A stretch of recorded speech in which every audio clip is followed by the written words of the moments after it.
Assalamualaikum warahmatullahi wabarakatuh. Selamat pagi, selamat siang, selamat sore, selamat malam. Om Swastiastu, Namo Buddhaya, Salam Kebajikan. Pada kesempatan kali ini, izinkan saya dan teman-teman saya menjelaskan mengenai sejarah perkembangan hardware, software, dan bahasa pemrograman.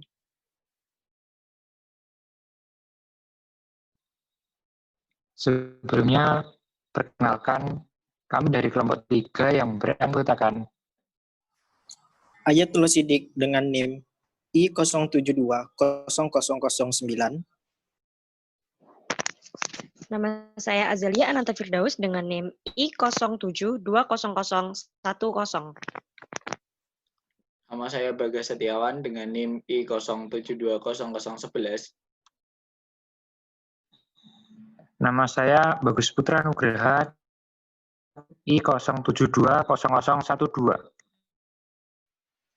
Sejarah hardware dan software komputer.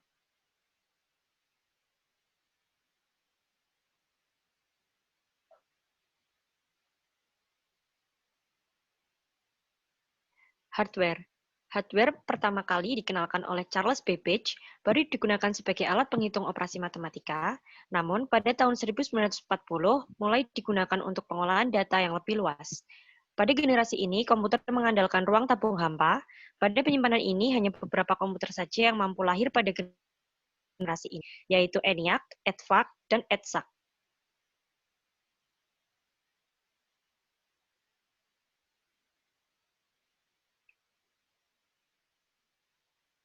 Komputer pada generasi kedua, kisaran tahun 1959 sampai 1964, memiliki ciri-ciri sebagai berikut. Pertama, penemuan transistor pada tahun 1948 adalah salah satu faktor yang membuat generasi komputer ini lahir. Penyimpanan berkapasitas 32 KB dengan kecepatan 20.000-10.000 perintah per detik. Dan yang terakhir, bahasa pemrograman sudah mulai dikenal pada tahun ini. Komputer generasi ketiga, kisaran tahun 1904 sampai 1980. Ciri-ciri pertama dipengaruhi oleh penemuan IC dan chip untuk mengatasi transistor yang cepat panas dengan ukuran penyimpanan kapasitas byte dengan kecepatan kurang lebih 5 juta per detik. Kedua, membuat komputer menjadi lebih kecil karena komponen yang banyak dapat dipadatkan menjadi satu chip. Dan yang terakhir, sistem operasi.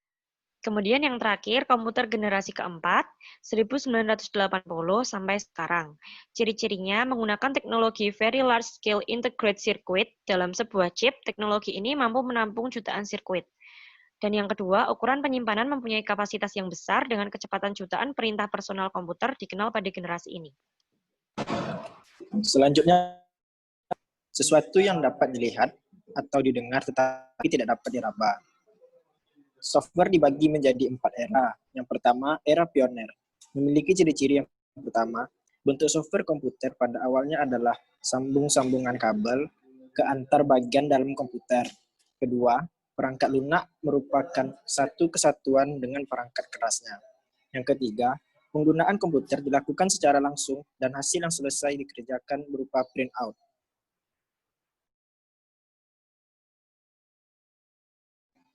Selanjutnya yaitu memiliki ciri-ciri yang pertama, baris-baris perintah software yang dijalankan oleh komputer bukan lagi satuan, tetapi sudah banyak proses yang dilakukan secara bersamaan.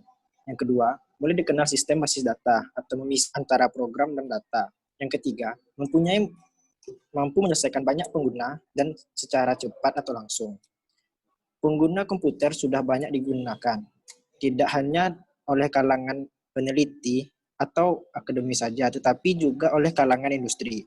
Yang ketiga yaitu era mikro, memiliki ciri-ciri sejalan dengan semakin luasnya PC atau jaringan komputer di era ini, perangkat lunak juga berkembang untuk memenuhi kebutuhan pemrograman.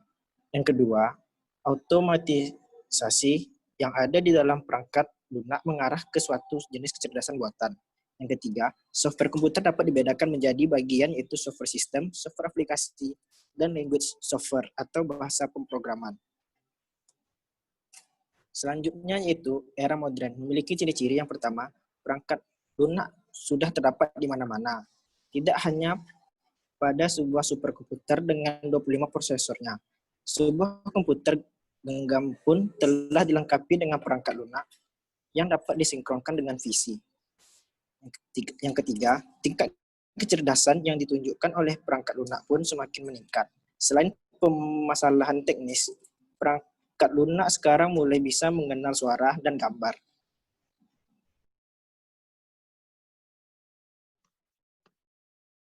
Bahasa pemrograman.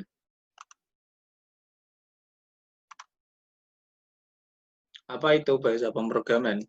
Bahasa pemrograman merupakan penghubung antara manusia dengan komputer untuk menyelesaikan suatu permasalahan. Bahasa pemrograman juga dapat diartikan secara luas, yakni kumpulan-kumpulan perintah yang dijabarkan pada suatu simbol atau angka yang dapat dimengerti oleh komputer agar dapat memecahkan suatu permasalahan dengan cara perencanaan, perancangan, dan perwujudan. Generasi komputer dibedakan menjadi 5. 1. Bahasa mesin. Bahasa generasi pertama. Pada era 1950 sampai 1960. Bahasa ini sangat sederhana, di mana sistem komputer langsung mengeksekusi tanpa ada penerjemah. Bahasa mesin ini menjadi tonggak awal berkembangnya bahasa pemrograman pada tahun 1940-an hingga 1960. Kekurangan bahasa pemrograman mesin ini adalah menyita waktu, dapat membuat kesalahan yang cukup sering. Bahasa ini juga tidak dapat dieksekusi secara general pada setiap komputer atau mesin. Yang kedua adalah assembler code, bahasa generasi kedua, 1950 sampai 1970. Karena penggunaan komputer yang cukup populer pada saat itu, berkembanglah assembler code. Kode di assembly code ini mudah dipahami karena menggunakan istilah-istilah bahasa Inggris, misalnya add, mul, dan sub. Pencarian penyimpanan kode assembly pun cukup mudah untuk dicari. Karena assembler code adalah pengembangan dari bahan mesin, maka cara kerja pada kode ini masih sama seperti bahasa mesin. Hanya saja penggunaannya menyimpan cukup ringan, sehingga sangat efisien.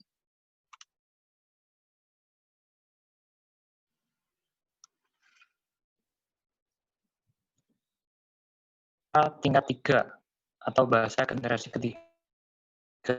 Menggunakan bahasa mesin code yang sangat sulit memunculkan bahasa tingkat tinggi ini pada tahun 1950-an. Tidak seperti dua bahasa sebelumnya, pada bahasa tingkat tinggi ini, proses penerjemahan dapat dilakukan oleh komputer. Terdapat dua kategori bahasa prosedural dan bahasa non-prosedural, di mana program harus mengumpulkan instruksi terlebih dahulu untuk menyelesaikan tugasnya. Contoh bahasa pemrograman tingkat tinggi. 1. Fortran Fast Basic Modular. Terdapat dua terjemah dalam bahasa generasi 3 ini, yaitu compiler dan interpreter. Perbedaan yang sangat dalam penerjemahan bahasa ini terletak pada cara mereka membaca compiler membaca keseluruhan program data, sedangkan interpreter membaca secara instruksi per instruksi. Bahasa generasi keempat. Bahasa generasi keempat ini mudah dipelajari dan dipahami tepat untuk mengakses database, memfokuskan untuk memaksimalkan usaha manusia dalam mengatur program, serta meminimalisir kinerja komputer. Tersedia dalam model software yang dapat digunakan aplikasi yang diinginkan oleh Oleh karena itu, program generasi keempat ini cukup fleksibel dalam contoh bahasa pemrograman generasi keempat, query language seperti SQL, QBE, dan Intellect. Bahasa generasi kelima, sering digunakan dalam database, export system, knowledge base system. Dalam penggunaan bahasanya dibuat senatural seperti hubungan kemanusiaan. Contoh LISP dan Prolog.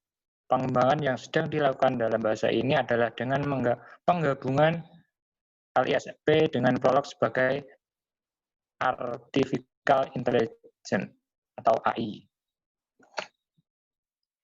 Sekian penjelasan materi dari kelompok kami. Oleh karena itu, bila ada salah kata, kami mohon maaf. Terima kasih atas perhatian teman-teman. Wassalamualaikum warahmatullahi wabarakatuh. Elektro. Hebat, saya bisa. Saya